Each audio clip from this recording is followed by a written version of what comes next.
practice streaming today, I will be working on Stravinsky's Rite of Spring and Weber's Perpetual mobile in C major.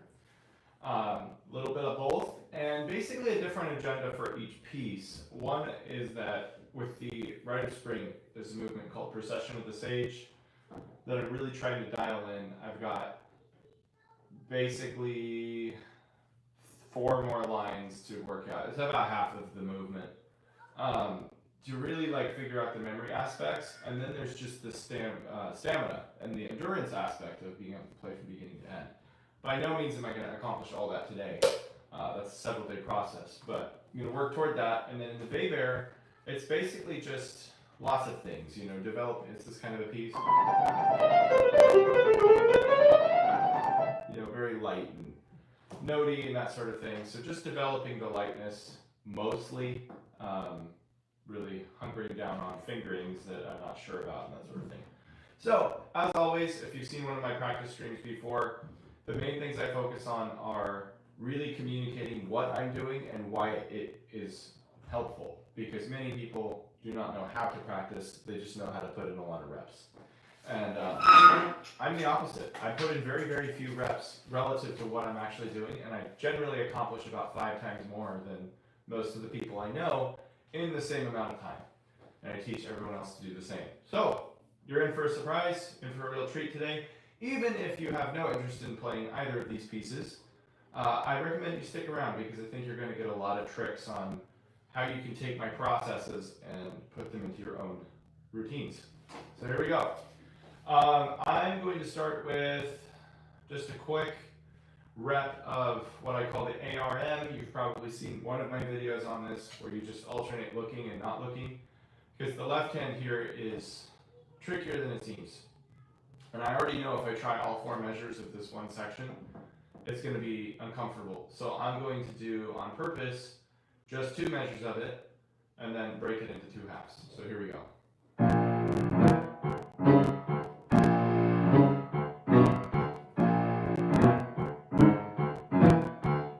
That was like 2.5 or 3.5 measures, but here we go. So I'm going to now try it, flip the page, try it by memory.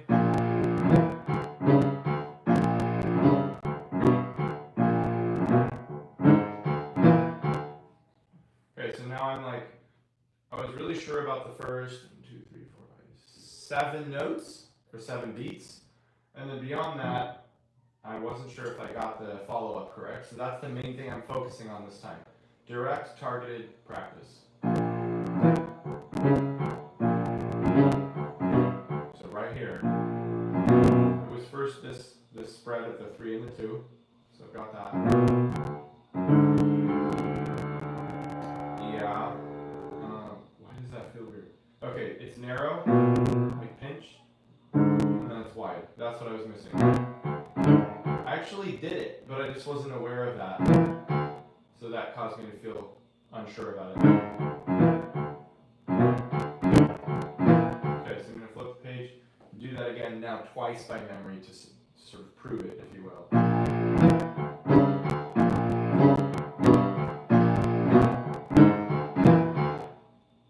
Feels good.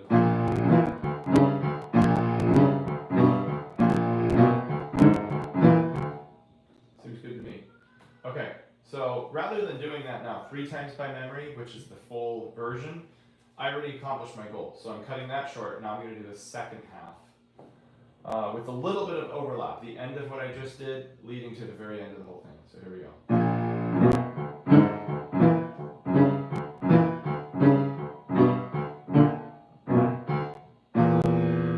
Okay, that's a lot to take in one. That was a lot of patterns to sort of think about. I'm going to try it. So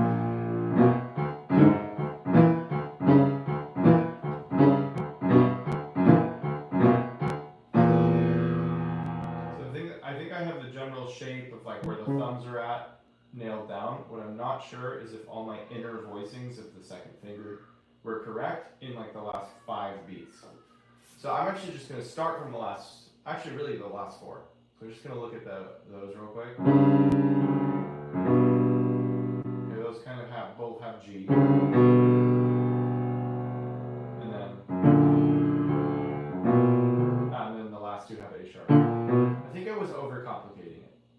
it's actually simpler than I thought. Okay, so here would be the whole thing.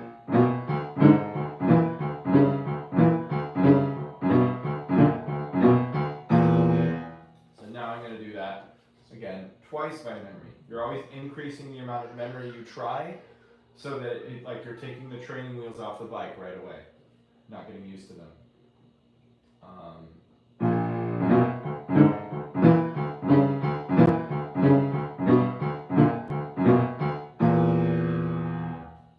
That felt weird, but I think it was right. No, I don't have that wrong.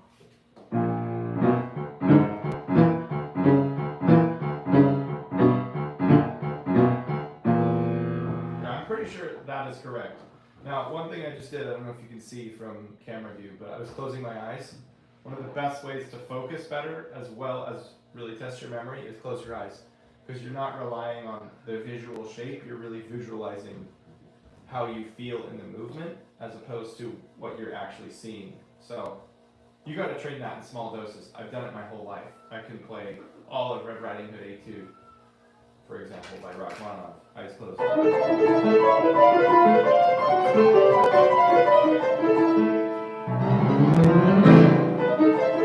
so on and so forth. I've done this before on camera for people. And I only say that to encourage you that it is a learnable skill. I mean, in the beginning, I couldn't even play Mozart 545 with my eyes closed. Now I can play something 10 times harder with my eyes closed. It's not like a prodigy skill, it's a learnable skill. So, in any case, small doses all the time. Alright, so I'm going to try this one final time, the whole thing now, because I think I got each half, now I'm putting it all together. So here we go, wish me luck. I'm already second guessing the beginning.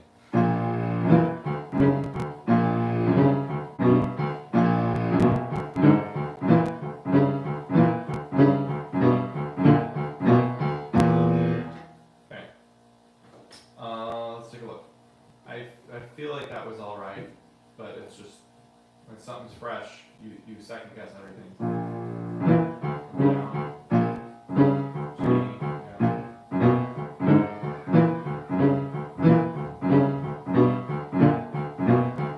Actually, I feel like I had that right, so I'm going to now go. Normally I would go 2 reps by memory. I'm going by 3 now because I want to just really prove to myself that I have this.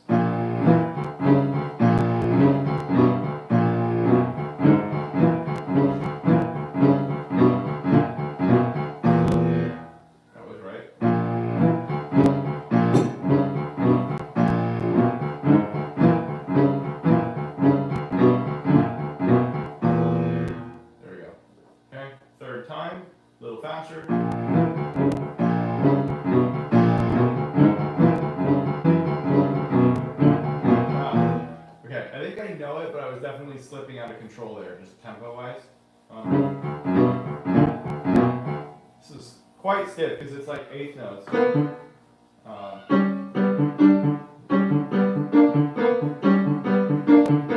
But then you got to get a little grace note into that. It's not the easiest thing to do. Anyway, I think I have it well enough that I can really look at the right hand now. So here we go.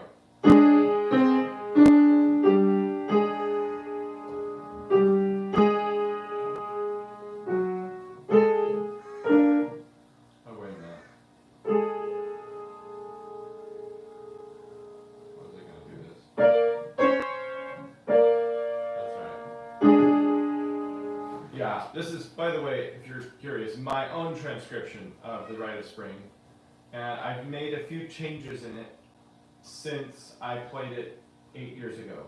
So I'm kind of second guessing some of my note choices here. In any case, it'll come back.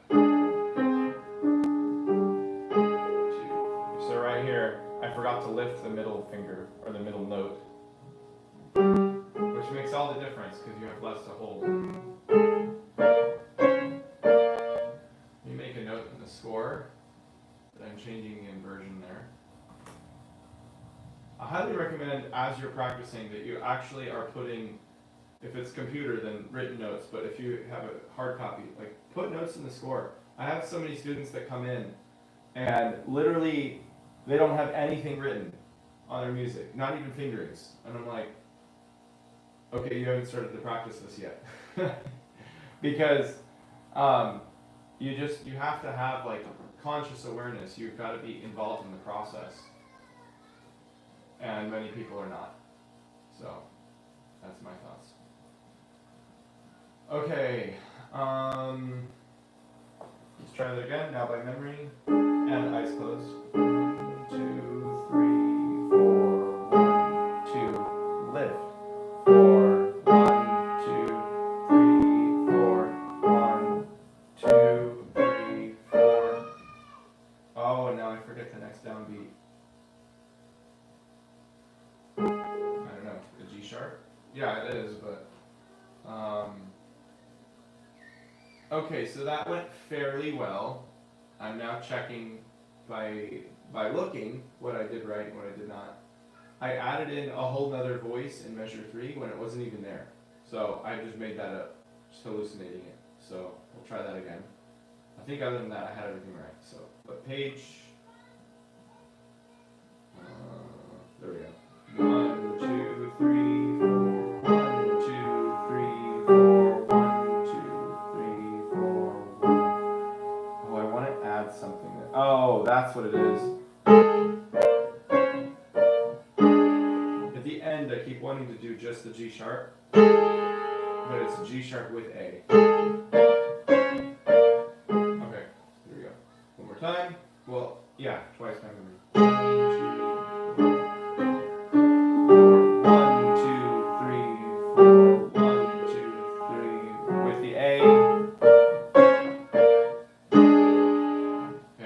3 things at the same time to make that more secure. I'm talking out loud.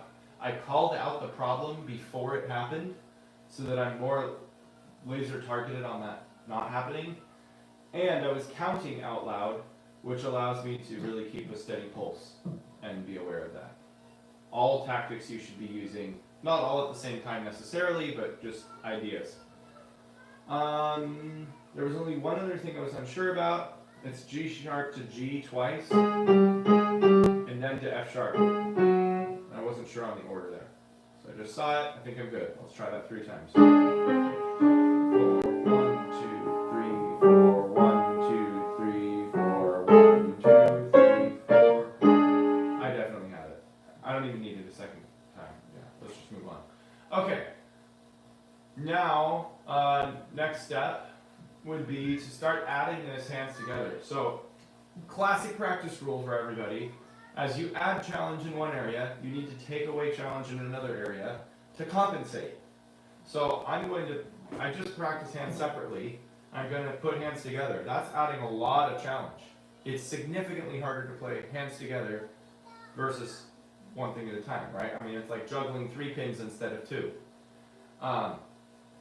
So the idea is, in order to make that a little more doable, you need to either slow down or do less in one go, so you have more brain power focusing on getting the accuracy. Because if I go from 4 measures at a time, hands separate, to 4 measures at a time, hands together, I'm shot. Like, that's too much of a jump. But if I go 4 hands separate to 1 hands together, I'm only doing a quarter as long, so it's a lot more activity, but there's not much to actually get right. In this case, I'm going to do 2 measures, but I'm still cutting back. So, classic rule that I always subscribe to.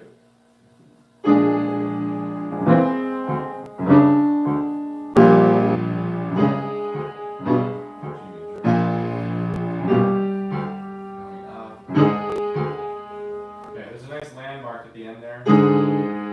Both hands have the G sharp, so I think I'll get that. Let's give it a shot.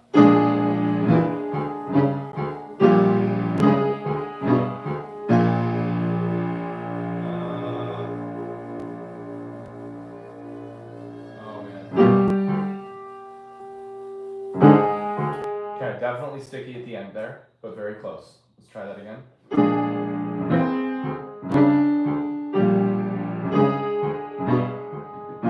Right here is where I wasn't getting it. Because it's kind of G major and minor at the same time, if you will. That's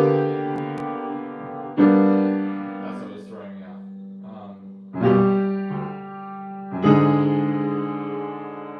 Okay, I should get that now. Flip the page twice by memory.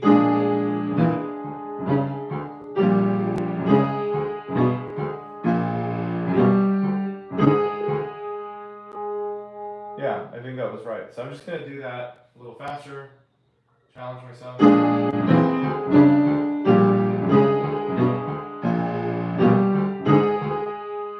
Yeah, a little hesitant, but I have all the right notes. I know for sure. Just going to do a scan, like add that confidence.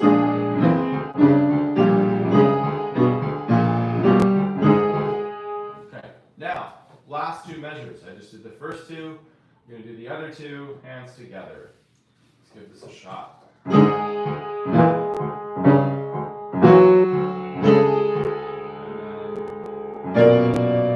to be this here.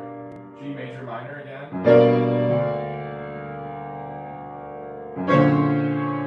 That's the spicy harmony. And that's even spicier. Okay, that's a lot to take in, but I'll give it a shot.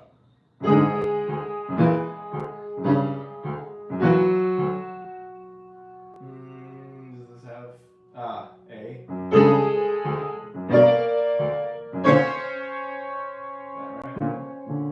Yeah. Wow.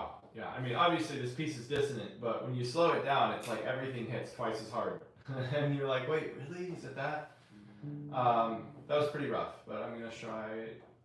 The main thing I just want to see, I'm going to take out the staccato for a second, because by doing it staccato, I'm not really hearing the interaction, and if I just play legato and slower, I think my ear will adapt a bit stronger to this.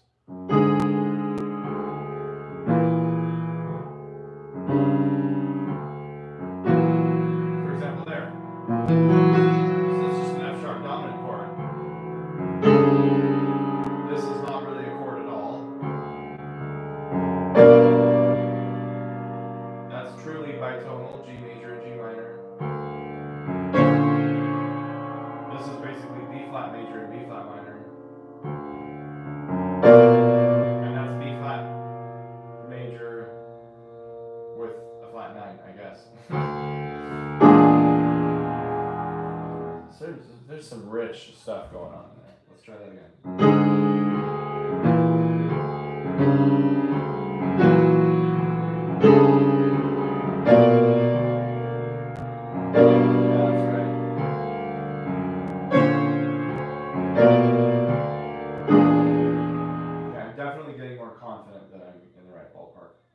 Let's try again. It was the G major minor. That's the what is that? Beat 2 of the second measure. Consistently getting that one wrong.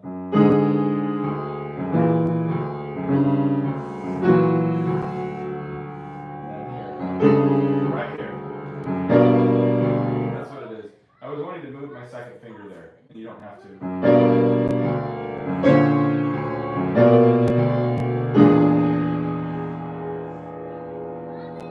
Okay, let me try that again. And then I keep forgetting that it just starts with a bare octave. That's right. So.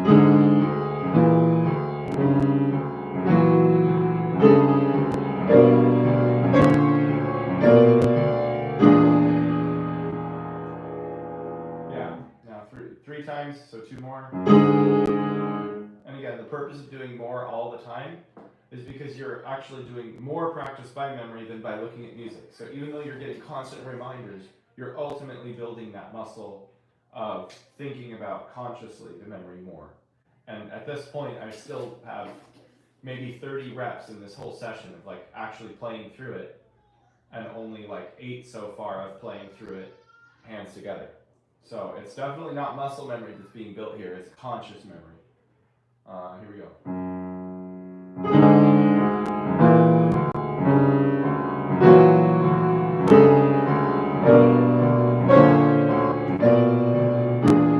Okay, now that I'm understanding it more, I'm going to go back to the staccato left hand because I feel like I've heard it better now. So.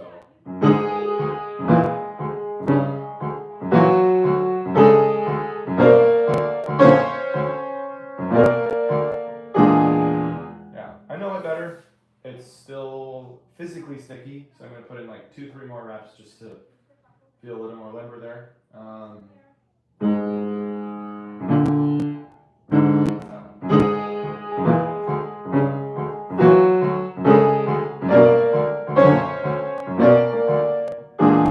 It's that end. For whatever reason. Just some weird stretches. That's the problem with playing an orchestra piece on the piano, is it wasn't meant to be fleshed out like a piano. So getting some of these things is quite awkward. So that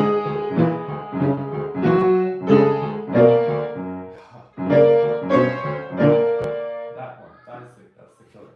Okay, so here's what happens. When I have a consistent problem that even when I'm thinking about it, even when I'm slowing down, it's still not getting better, I isolate it even more. So instead of 2 measure chunks, I'm really only having a problem with the last measure, so I'm just going to simply put in like 5 reps slowly of the last measure until I just get used to this. Actually, I'm going to start with the blocks. Each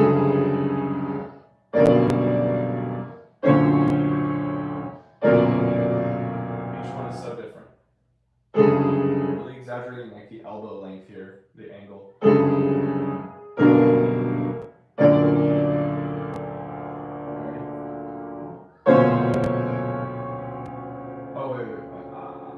No. Totally messed that up.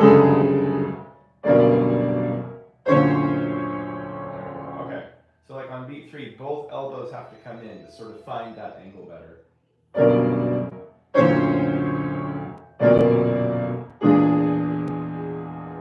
here we go.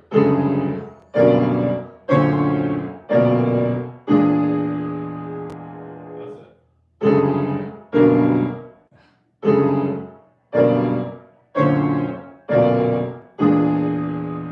There you go. By the way, if you've been listening for a while, you like what you're seeing, all these practice techniques I teach through my Key Learners Piano Club. You should check it out. It's on my YouTube banner. It's in the description of every video. Not hard to find, but I literally give 2 group classes every single week myself, teaching everyone to create these processes, and we talk about technique and pedaling and all that kind of stuff. Tons of fun, and you can even start out for free. There's a free trial version and everything, so come join me. I'll see you next week there. In any case, let's keep going.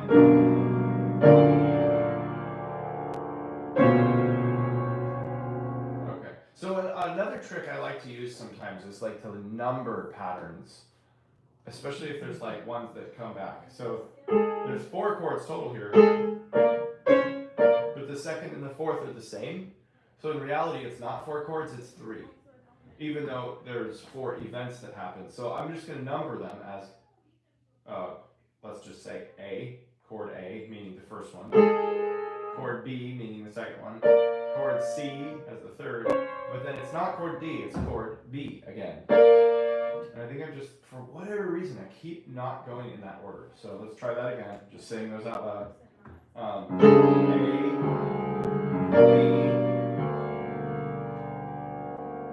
C, B. And I think especially I'm not seeing it because the left hand does not follow that pattern. In fact, the left hand has no repeat from this. They're all different. So it's like one hand has a pattern and the other hand does not. That makes it a little extra difficult.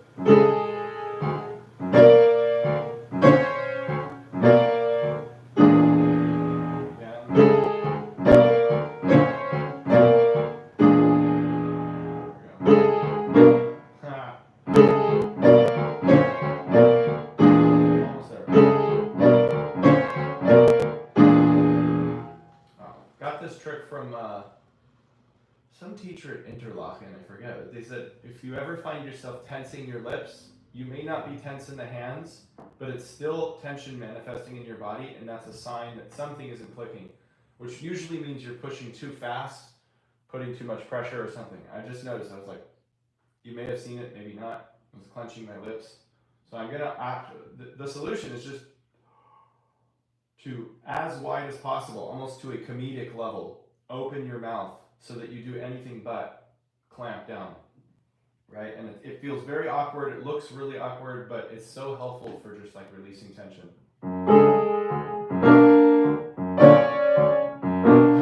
Now it's hard to focus, but let me try that again.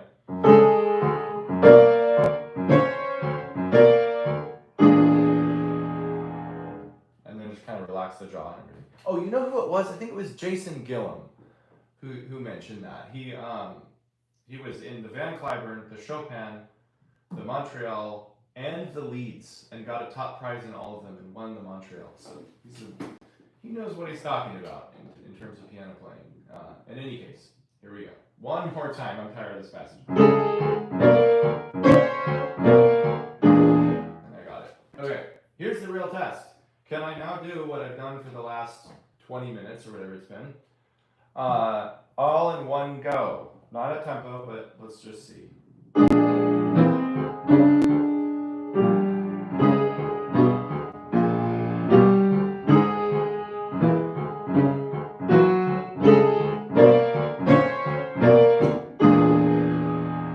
I actually think that was right. Before I check, I'm like scanning. I don't even think I got one note wrong. Let me see. I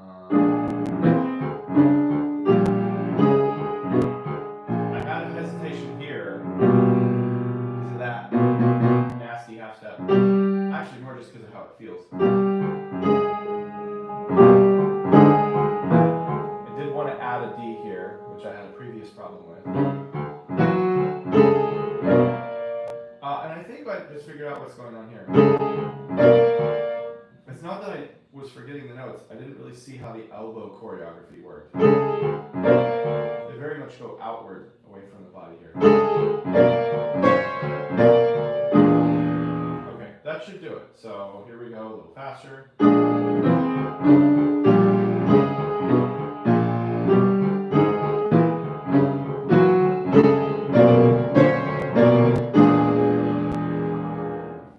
Who's more confident? Yeah, I had 2 mistakes. Last time I did not have any mistakes. So let's slow it down by 5%. Now, by the way, if you ever like make a mistake on something, one of the worst things you can do is like do it at the exact same tempo. Because most likely, if you just have trouble, you're not going to have less trouble the next time, unless you give yourself room to actually improve something. Best way to do that is to slow down. And of course, be aware of where the problem actually happened. It won't fix itself even at a slower tempo. But that's step one. You've got to slow down so you have more time to process, so you prevent the problem from happening again.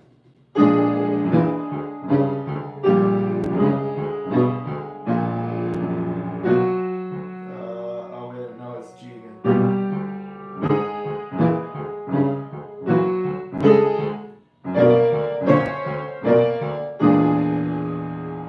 Okay, very sticky, but overall better.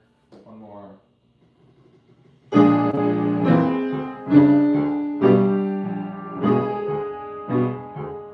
Keep going.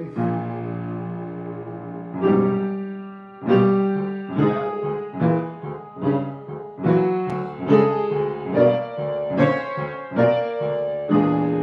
Okay.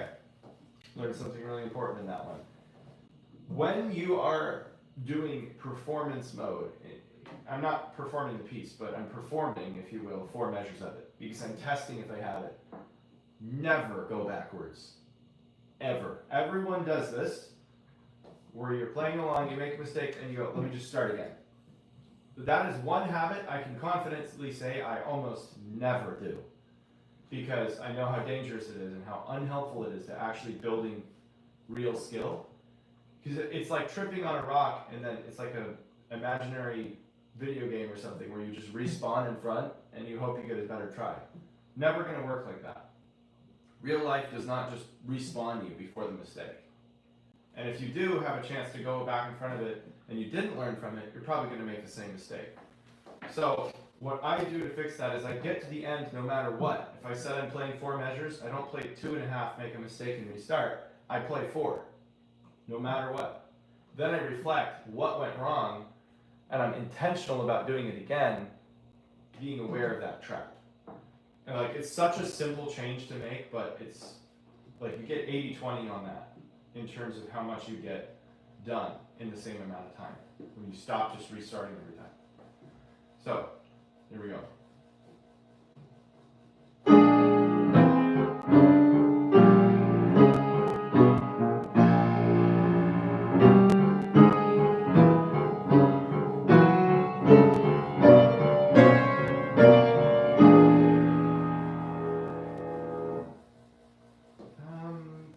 Pretty much there except the last two beats. Okay, so here's what I'm going to do. There's I forget what the name of the principle is called. I think it's like in psychology. Basically, for lack of a better word, it's the point of no return, or sort of the point of where it stops progressing.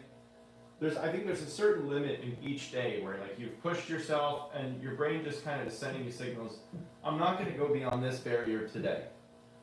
And you have to acknowledge that. I think that where a lot of people go, well, I'm not okay with that. So I'm going to do another 10 repetitions to figure that barrier out. And you're just hitting your head against a brick wall. So what I say is, I know I've learned to figure this out over years and years of trial and error. I know when I've hit a wall versus when it's just difficult and I can easily push past if I just do a few practice kicks. I know for sure right now, this one is where I've just hit a wall. My brain's like, that's just too much. You need to solve this on another day or after a night of sleep. Or like it could be a nap in the same day. But you need that like refreshing just reset. So I know I've got this to 85% what I wanted. I also know I'm not going to get it to 100 right now. So I'm making a note on this measure, watch out. I put it in red. Because I want to, like the next time I look at this, I don't want to review the whole thing, I don't need to. I'm going to go right to that problem with a fresh day, and most likely I'm going to solve it in like 5 reps. Whereas if I did 10 right now, I wouldn't do it. Don't ask me why that happens, but trust me on this, I put about 40,000 hours of practice into the piano. I've taught 140 students. I see this happen time and time again. It's always true that once you hit that point, you're not going to break it until you get a night's sleep. So there you go. I can play it with score, but not by memory at the level I'd like.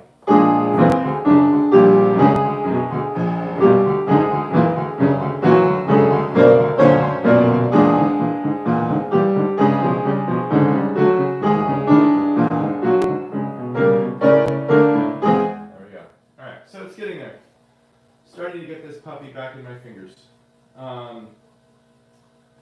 Alright, let me do one. Well, actually, I'm feeling some Weber right now. So, as I said at the beginning, I'm working on the Perpetual mobile. And basically, where I'm at in the process is having figured out all of the fingerings, as well as knowing very clearly what the form and structure is. So, I'm very early on in this. I may be on day 5. Something very, very, very early on. This kind of piece could easily take 6 weeks of serious study or longer to feel decent about. And so, not even being a week yet, I'm not in any real playing stage of it. But I'm just trying to get like the little subtleties really understood. So often this is a rondo, which means the theme comes back time and time again. And like 99% of the notes are the same, and then he'll throw out like one thing is different, or it's in a different octave, or it's a different voicing or fingering or whatever. So what I'm really just going through is like all the repeated material and really trying to understand, comparing and contrasting back and forth, what elements are the same and what elements are different, so that that's not something that throws me off in the long run. So there we go, a little bit of this.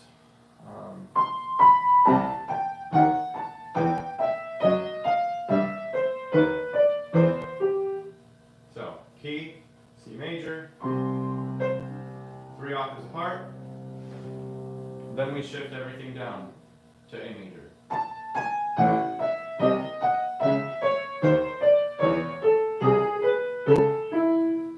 Now we shift it up to D minor.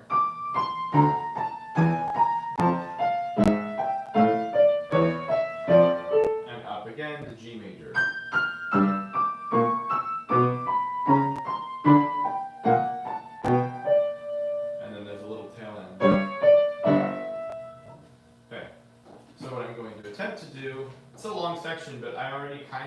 most of that last time, so I'm going to see if I can do all 4 by memory with breaks in between.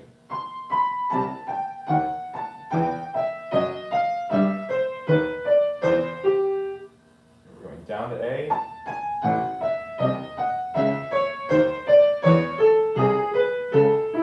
Up to D.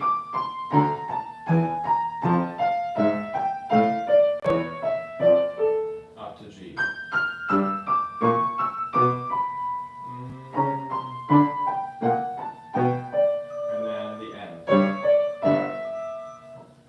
Okay. I don't know if you can hear that. Somebody's horn outside. It's that D. Anyway. Okay, so one more time. A little faster because I got it. Or at least I think I got it. So I feel like I need to push myself a little bit more into the uncomfort zone. I always say to my students, if you're not feeling a little uncomfortable all the time when you're practicing, you're not learning something.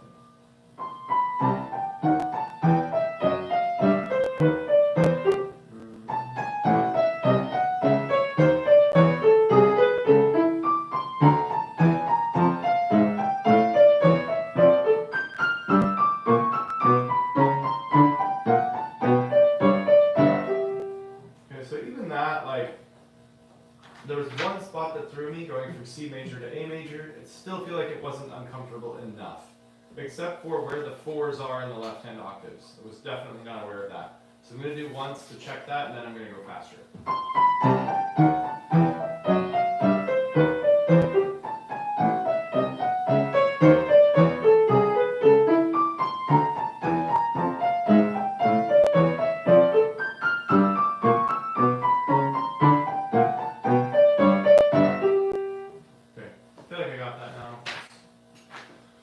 Go a little faster.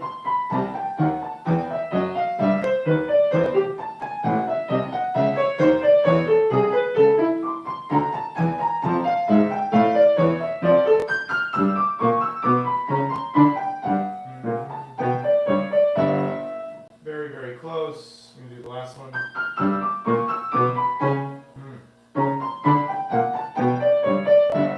Okay, I gotta go slower.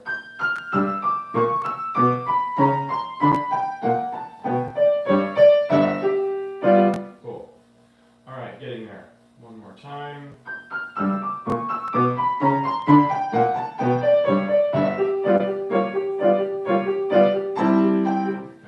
it's feeling pretty good. Biggest thing now I'm questioning is when I have 5 versus when I have 4 in the right hand. So let me see if there's a pattern here. 5 at the second group. Okay. Now it's 4 on the second group. 5 on the third group. 5 on the third group. 5 on the third group. Okay, so maybe the second one I shouldn't do it right away.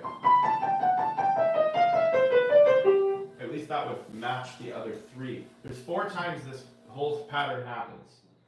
And I think what was throwing me off is I wasn't using my own theory of being consistent with your fingering. So if something happens 4 times, don't do it once one way and the other 3 a different way. I need to go grab a pencil. So I will be right back. Let's see. Yeah, that's exactly what happened. Is the first time I did 5 on a different part of the passage than I did it on the other 3, and that was throwing me off. So we're going to change that. And then I can know it's always on the third group. Third group. Third group. Third group. Third group. That's definitely what it was. All right, here we go.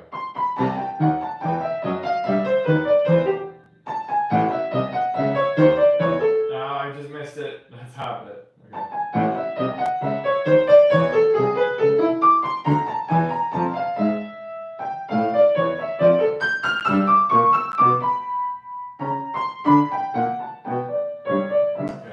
I'm eager. I want to play it so fast, and I can't.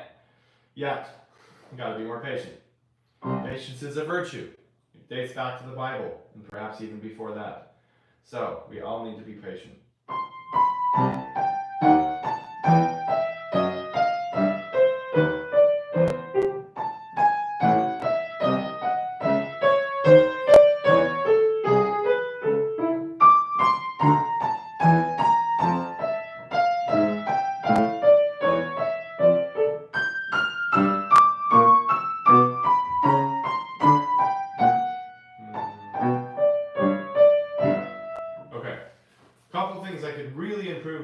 Even aside of the speed. If you noticed, it was this, I think in the D minor, somewhere on here, I got turned around. I know exactly where it was. Instead of going to F, I went to E. My thumb was too far out. And instead of taking my advice from 10 minutes ago and continuing past it, I stopped and kind of reset from before. Again, that doesn't help. I made a mistake. The mistake was not the wrong note. The mistake was how I handled the wrong note. So next time it would be go past it, learn from it, and see if you can get out of that situation, because that's what we need to learn to do in performance. So in any case, now I can choose to start there and see the issue. That interval. I just want to go farther for some reason there. Okay. And this last one, for some reason, it's the G major overall. It just doesn't feel good. So I'm going to do a little faster, but legato, so I can really feel like just more connected. It's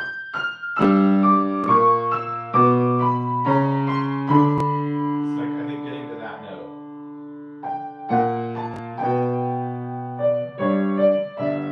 Yeah, how about this? Even faster, but break up in the middle, so you've got like time to process.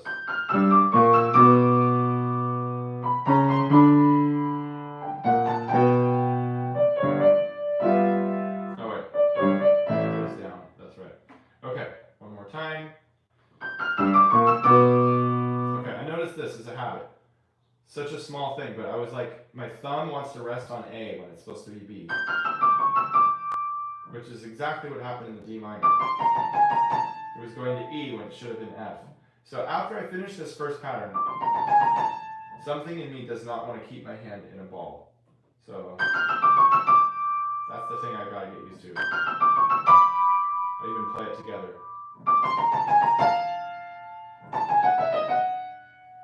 Maybe it's because of this. It's because the one in A major has a black key. So it's a whole different fingering. And then, so here we go. First 1, 2, 3, 4, 5, 6, 7. First 7 notes of each one. Getting that interval. I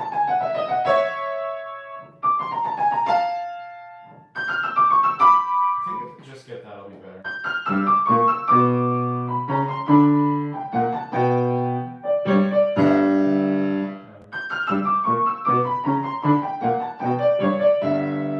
That was anxiety, but I got it.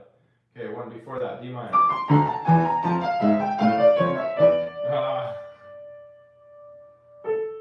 No, so close.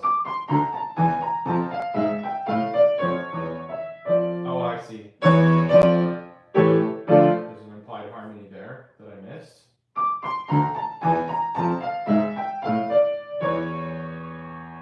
That one. Why am I missing that?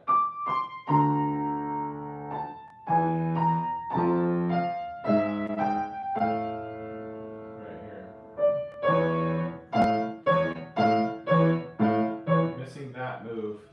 If you've been watching for a while, one of the things you should be picking up on by now is how many times I stop and reflect. Like, if you learn nothing else from today, that is the goal. If you're not reflecting on what is actually happening, you're not practicing. Moving your fingers is not practice. Your brain has to have conscious thoughts that are actually actively working on getting something better. Whether it's fingering, whether it's memory, whether it's speed, whether it's lightness, it doesn't matter. But you have to be having actual thoughts and not just moving your fingers. Because you can basically just wiggle through motions and not think much about it. Like I could do Hannon and talk to you at the same time because I'm not really thinking about what I'm doing. But it's not helpful. You have to have a specific thing if you really expect to improve quickly and retain it for a longer amount of time. I've actually had a lot of students flat out tell me, I really don't care about practicing efficiently. I don't care about improving or learning a piece quickly. If it takes 4 months, that's fine. I don't, I don't care if I could do it in 2, as long as I'll eventually get it. But that's not me, but I have had people legitimately tell me that. It's more common than you might think. However, I've never had someone say, once I learn a piece, I would rather just be able to play it for a week than I'd rather be able to play it for 6 months. And that's the difference. The better you practice, the more efficient. You not only learn a piece faster, you retain it for a longer amount of time, which is why like all my shorts, the 200 or 300 of them on this channel, every time I play an example in those shorts, I didn't practice that ahead of time. I don't have that amount of time in my schedule. I just sit down and record those shorts in a couple minutes, throw them together with an editor, and put them out. There's like literally no practice, and sometimes I didn't even practice the piano that day at all. I just sit down, do the example, and it's generally about 95% of the ability I have. Sure, it could be 5% more polished, but the point in that is I can still play a lot of those excerpts or pieces from 5 and 10 years ago because of how solid I practiced them, how much attention to detail I gave to every note.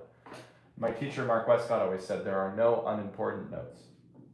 So he said when you're practicing, you shouldn't just be like, okay, I got that secure, and throw up the metronome and do 100 reps. He's like, you need to really understand every note and why it's there and what its purpose is in terms of the larger meaning of the piece. And if you don't, you haven't learned it. So something to think about there.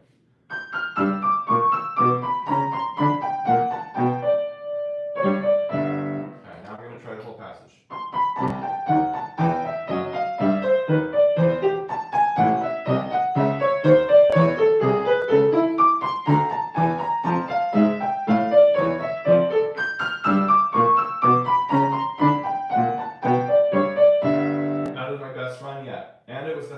So we're almost there.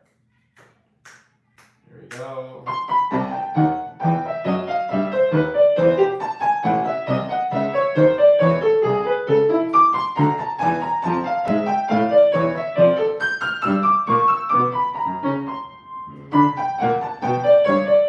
So close at the end.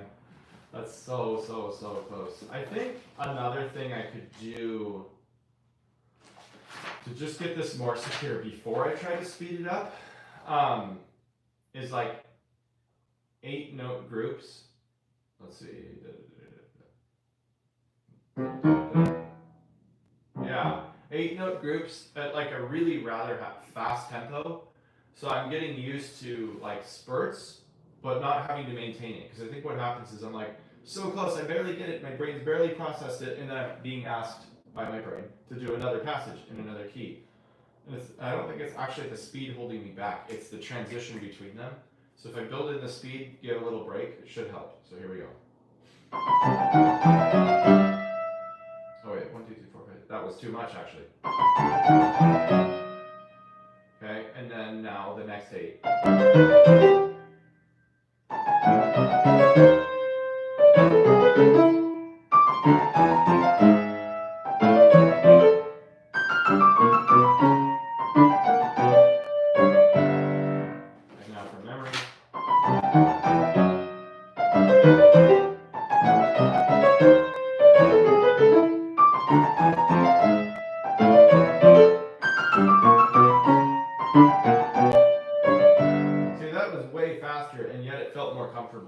So just building in more pauses.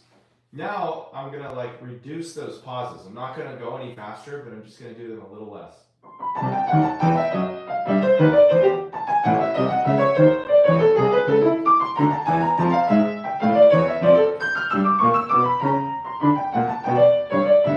It's already almost there. Let's try it without pauses.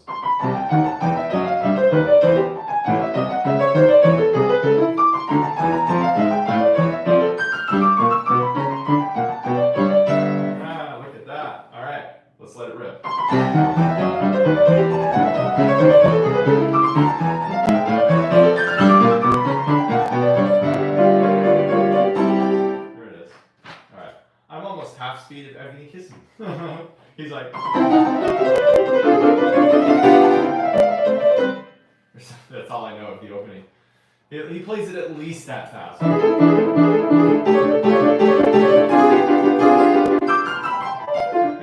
So impossibly hard to maintain at that speed. I met him, by the way. I took a picture with him when I had my fro, and I legitimately have gotten people to believe that he's my uncle in the past. So that's fun. Anyway, one more time, and then I think you're going to be done for the day.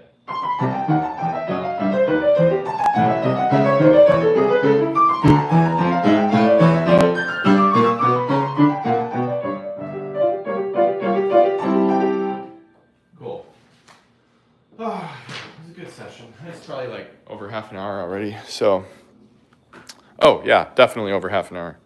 Cool. I'm going to go through the comments now. I'm sure many of you aren't here anymore, but let's take a look.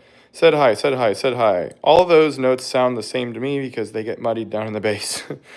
Yeah, Tony, if you're still here, oh, wait, here, let me do this.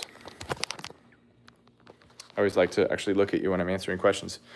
If you're still here, and even if you're not, maybe you'll see this later. How to train the ear. So one of the things I did from a very early age is I would take any pattern I was learning, like literally could have been a Czerny exercise.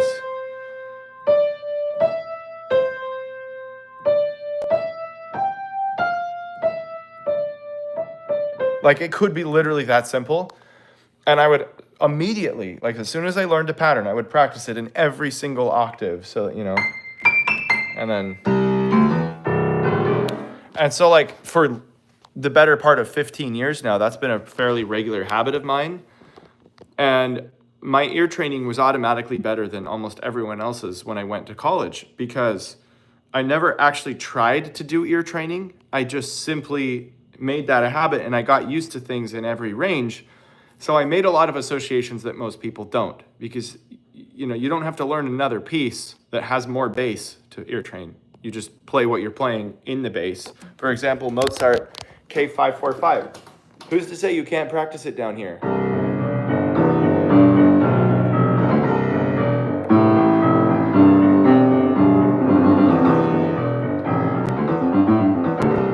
Okay, now I'm out of range, but maybe I move it up an octave.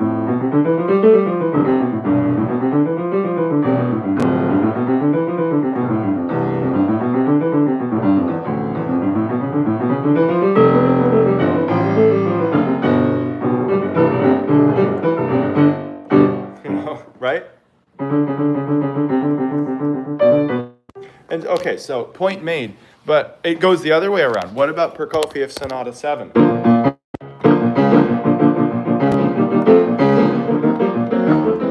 What if you put that up to 5 octaves?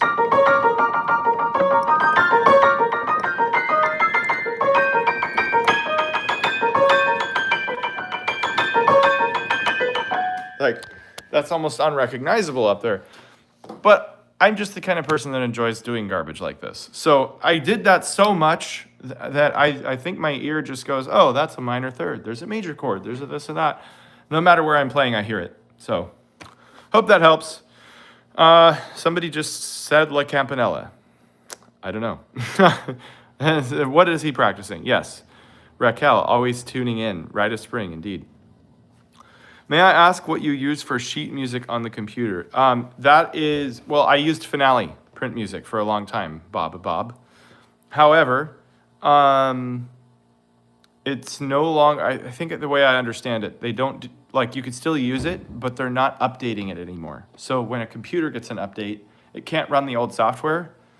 So it's like pretty much extinct at this point, unless you have a previous version and a computer that you're not updating.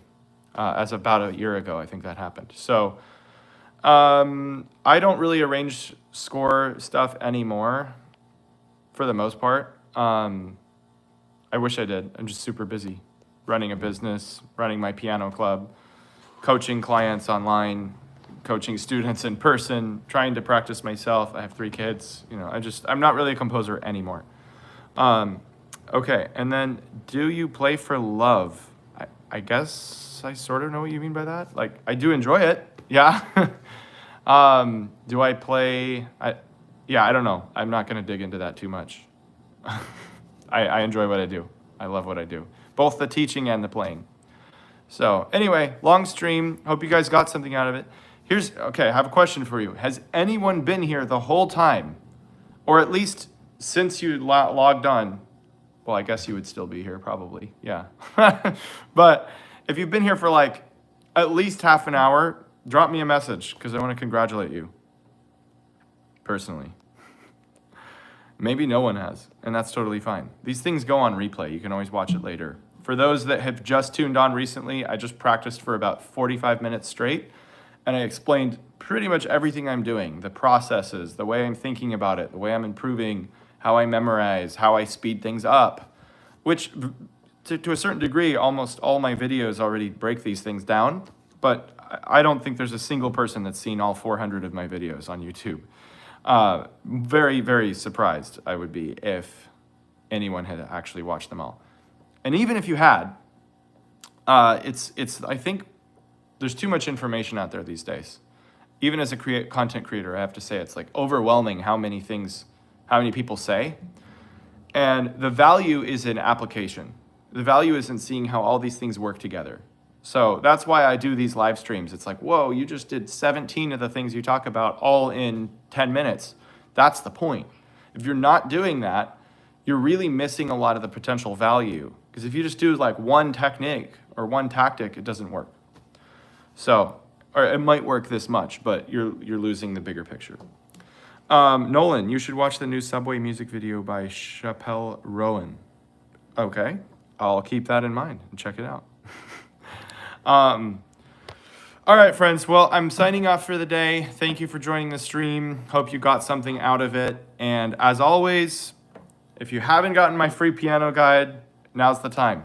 It's free. It's gotten over 2,000 downloads. Everybody loves it. It's like my whole career of stuff packed into 40 pages. Took me 1,000 hours to write. Costs you nothing. Get that, and then join my Key Learners Piano Club, where I mentor everyone in there 2 to 3 times a week, and bring in guest artists. Huge drop. The second place winner of the Chopin competition is coming in for a guest class in just a couple weeks. Alexander Gadjev.